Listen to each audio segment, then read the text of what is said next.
दोस्तों, चकलेश्वर महादेव मंदिर के दर्शन करने के बाद अब हम जा रहे हैं मानसी गंगा के दर्शन करने के लिए। तो जैसा कि आप देख रहे हैं, चकलेश्वर महादेव से निकलते ही मानसी गंगा के दर्शन हो रहे थे और बिल्कुल ही साथ में ही सटी हुई है। और यहीं से ही हम कुंज गलियों से होते हुए मानसी गंगा तक पहुंचेंगे, घाट तक, और दर्शन करेंगे। जैसा कि आपको मालूम है, गंगा जी भगवान जी की चरणों से निकली हैं और यमुना जी गंगा जी की छोटी बहन है। तो जब गंगा जी देखा करती थी कि भगवान राधा रानी के साथ यमुना जी में बहुत क्रीड़ा करते हैं, सखियों के साथ खेलते हैं, गोपियों के साथ बहुत ही विचरण करते हैं वहाँ पर, तो गंगा जी के मन में भी बहुत बार आता था कि जिस तरीके से मेरी बहन का इतना सौभाग्य है, उसी तरीके से मेरा भी वैसा ही भाग्य कभी खुले और मैं भगवान जी की सेवा करूं। तो एक बार वो अपनी बहन, छोटी बहन यमुना जी को बोलती हैं इसके बारे में। तो यमुना जी भगवान जी से इसके बारे में याचना करती हैं कि कुछ सेवा का मौका उनकी बड़ी बहन गंगा जी को भी दिया जाए। तो एक बार जब भगवान छोटे थे और गैया के बछड़ों को चराया करते थे, तो उनके मामा कंस ने उनको मारने के लिए बकरासुर राक्षस को भेजा।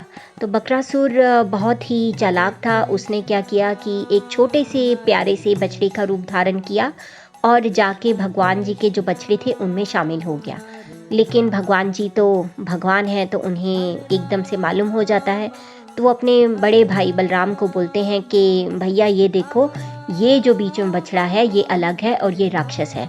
और वो जाते हैं और उसी बछड़े की, यानी कि बकरासुर की पूंछ पकड़ के उसको खूब अच्छे से घुमाकर बहुत ज़ोर से उसको एक पेड़ के ऊपर फेंक देते हैं।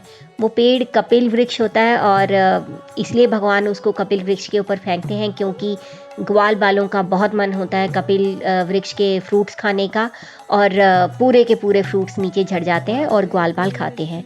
तो ग्वाल बाल ज़ोर ज़ोर से चिल्लाने लग जाते हैं कि वेल डन कृष्णा, बहुत सही किया, बहुत सही किया, और बहुत ही उनके गुणगान गाते हैं।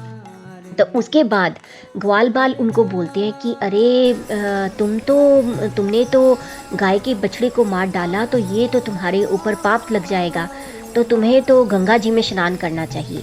तो भगवान जी अब सोचते हैं कि गंगा जी कहाँ से लेकर आएँ, तो वो मन ही मन में आह्वान करते हैं गंगा जी का, और गंगा जी उसी वक्त ही तुरंत आ जाती हैं और उसी में ही भगवान स्नान करते हैं और ग्वाल बाल भी उसमें स्नान करते हैं।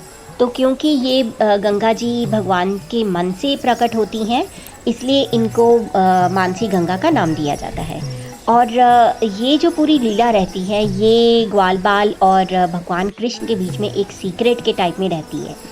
इस घटना के कुछ समय बाद यशोदा मैया और नंद बाबा एक कथा सुन रहे होते हैं जिसमें गरुड़ एक सर्प को लेकर जा रहा होता है अपने पंजों में दबाकर, और जैसे ही वो गंगा जी के ऊपर से निकलता है, उसकी जो सर्प है उसकी पूंछ गंगा जी के जल से टकराती है और वो एक बैकुंठ वासी के रूप में बदल जाता है, चार भुजाओं वाले बैकुंठ वासी के रूप में बदल जाता है।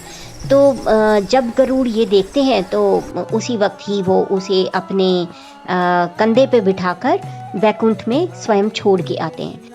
तो जब नंद बाबा और यशोदा मैया ऐसे गंगा मैया की महिमा सुनते हैं, तो उनके भी मन में आता है कि क्यों ना गंगा जी में स्नान किया जाए।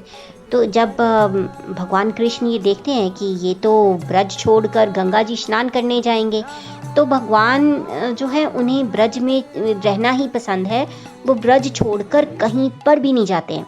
तो उसी वक्त ही वो नंद बाबा और यशोदा मैया को बोलते हैं कि गंगा जी जाने की क्या ज़रूरत है स्नान करने के लिए, गंगा जी तो यहीं पर ही हैं गोवर्धन में।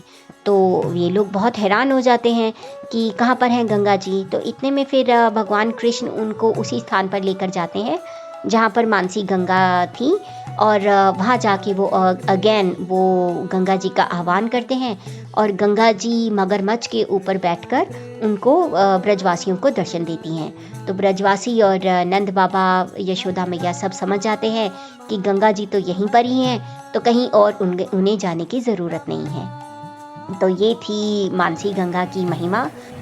इसके अलावा और भी बहुत सारी कथाएं हैं मानसी गंगा के ऊपर, जैसे एक नौका लीला हुई है यहाँ पर भगवान कृष्ण की थी और उसके अलावा यहाँ पर मानसी गंगा पे मच्छर बिल्कुल भी नहीं आते हैं। सो उससे भी रिलेटेड एक पास टाइम है जो कि मैं आपको नेक्स्ट टाइम सुना पाऊँगी जब हम कार्तिक में यहाँ पर आएंगे। और कार्तिक में जब मैं वीडियो शूट करूँगी उस समय मैं आपको उसके बारे में बताऊँगी। दोस्तों इसके बाद हम जाएंगे धान घाटी और वहीं से होते हुए हम गोवर्धन परिक्रमा करेंगे। और उम्मीद है कि आपको ये दर्शन बहुत अच्छे लगे होंगे मानसी गंगा के। और जब भी आप यहाँ आएंगे तो आप मानसी गंगा की कथा को ज़रूर याद करेंगे। हरे कृष्णा।